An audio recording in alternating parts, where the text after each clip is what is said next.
भारत में सैकड़ों नदियाँ प्रवाहित होती है, इसलिए इसे नदियों का देश भी कहा जाता है। भारत के करोड़ों लोग इन नदियों के जल से प्रत्यक्ष और अप्रत्यक्ष दोनों रूप से निर्भर रहते हैं। नदियों का होना किसी तरह के सौभाग्य की बात है, साथ ही ये देश की प्रगति में भी बहुत सहयोग करते हैं। भारतीय नदियाँ आर्थिक और सांस्कृतिक दोनों रूप से अपने लोगों के जीवन में महत्वपूर्ण भूमिका निभाती है। भारतीय कृषि नदियों के जल की सिंचाई पर काफ़ी निर्भर रहती है। यहाँ अधिकांश धार्मिक, सांस्कृतिक और हिंदू पर्व नदियों के किनारे मनाए जाते हैं। हिंदू धर्म और इसकी पौराणिक कथाओं में नदियों को पवित्र माना जाता है। इंडिया के रिवर सिस्टम की बात करें तो इसे मेनली दो भागों में डिवाइड किया जा सकता है। एक हिमालय पर्वत से प्रवाहित होने वाली नदियाँ और दूसरी प्रायद्वीपीय भारत की नदियाँ।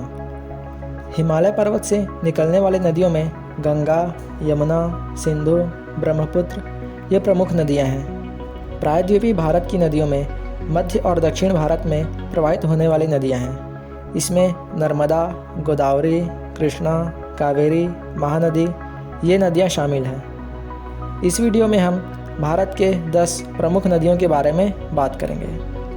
नंबर 1, गंगा नदी। यह भारत की सबसे लंबी नदी है। इसे सबसे पवित्र नदी भी कहा जाता है। यह उत्तराखंड में हिमालय पर्वत श्रृंखला के गंगोत्री ग्लेशियर से प्रवाहित होती है और उत्तराखंड, उत्तर प्रदेश, बिहार और पश्चिम बंगाल से होते हुए बंगाल की खाड़ी में मिल जाती है। इस नदी की कुल लंबाई 2525 किलोमीटर है। भारत में आयोजित होने वाला कुंभ का मेला स्थल हरिद्वार और प्रयागराज इस नदी के किनारे बसा हुआ है। दुनिया भर के करोड़ों लोग तीर्थ स्नान के लिए डुबकी लगाने के लिए यहाँ आते हैं। गंगा नदी के द्वारा बना हुआ सुंदरबन डेल्टा भारत का सबसे बड़ा डेल्टा है। सन 2008 में गंगा नदी को राष्ट्रीय नदी के रूप में घोषित किया गया है। नंबर 2, गोदावरी नदी। यह भारत की दूसरी सबसे लंबी नदी है। इसे दक्षिण भारत की गंगा के नाम से भी जाना जाता है। यह महाराष्ट्र के त्रयंबकेश्वर से निकलकर छत्तीसगढ़, तेलंगाना और आंध्र प्रदेश से होते हुए बंगाल की खाड़ी में समाप्त हो जाती है। इस नदी की कुल लंबाई 1464 किलोमीटर है।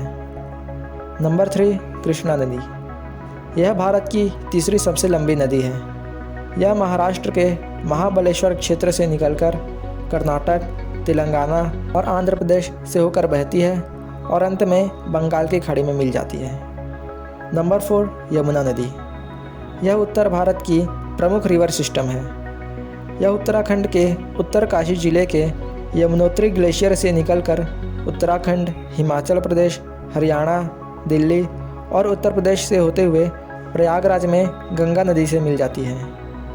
प्रयागराज में गंगा, यमुना और सरस्वती इन 3 नदियों का संगम होता है, इसलिए इसे त्रिवेणी संगम भी कहा जाता है। इस नदी की कुल लंबाई 1376 किलोमीटर है। भारत के कुछ प्रमुख शहर जैसे दिल्ली, आगरा, मथुरा ये इस नदी के किनारे ही बसे हुए हैं। नंबर 5, नर्मदा नदी। यह मध्य प्रदेश के अमरकंटक से निकलकर मध्य प्रदेश और गुजरात से होते हुए अरब सागर में मिल जाती है। यह नदी पूर्व से पश्चिम की ओर प्रवाहित होती है, जबकि अन्य नदियाँ पश्चिम से पूर्व की ओर प्रवाहित होती हैं। इस नदी की कुल लंबाई 1312 किलोमीटर है। इसे मध्य प्रदेश और गुजरात की जीवनदायिनी नदी भी कहा जाता है। नंबर 6, सिंधु नदी। यह विश्व की प्राचीन नदियों में से एक है। यह कैलाश के मानसरोवर झील से निकलकर लद्दाख से होते हुए पाकिस्तान में प्रवेश करती है और अंत में अरब सागर में मिल जाती है। इस नदी की कुल लंबाई 3180 किलोमीटर है, लेकिन भारत में यह 1114 किलोमीटर ही प्रवाहित होती है। यह पाकिस्तान की सबसे लंबी नदी है, इसलिए इसे पाकिस्तान की राष्ट्रीय नदी भी कहा जाता है। नंबर 7, ब्रह्मपुत्र नदी। यह हिमालय के मानसरोवर के पास आंगसी ग्लेशियर से निकलकर बहती है। इस नदी का अधिकांश भाग चीन में प्रवाहित होता है और भारत में अरुणाचल प्रदेश में प्रवेश करते हुए असम और बांग्लादेश से होते हुए बंगाल की खाड़ी में मिल जाती है। इस नदी की कुल लंबाई 2900 किलोमीटर है, जबकि भारत में यह 916 किलोमीटर ही प्रवाहित होती है। नंबर 8, महानदी। यह छत्तीसगढ़ के धमतरी जिले के स्यावा पर्वत से निकलकर छत्तीसगढ़ और ओडिशा में प्रवाहित होते हुए बंगाल की खाड़ी में मिल जाती है।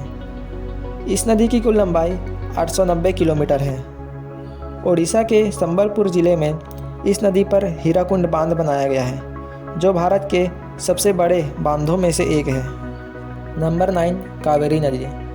यह कर्नाटक के ब्रह्मगिरी पर्वत से निकलकर कर्नाटक और तमिलनाडु से होते हुए बंगाल की खाड़ी में समाप्त हो जाती है। इस नदी की कुल लंबाई 800 किलोमीटर है। नंबर 10, ताप्ती नदी।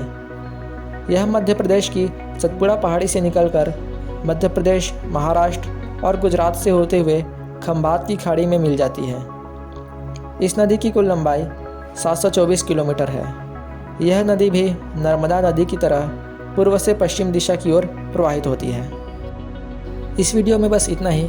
वीडियो आपको अच्छा लगा तो वीडियो को लाइक ज़रूर करें और इसी तरह के और भी वीडियोस के लिए हमारे चैनल को सब्सक्राइब करें।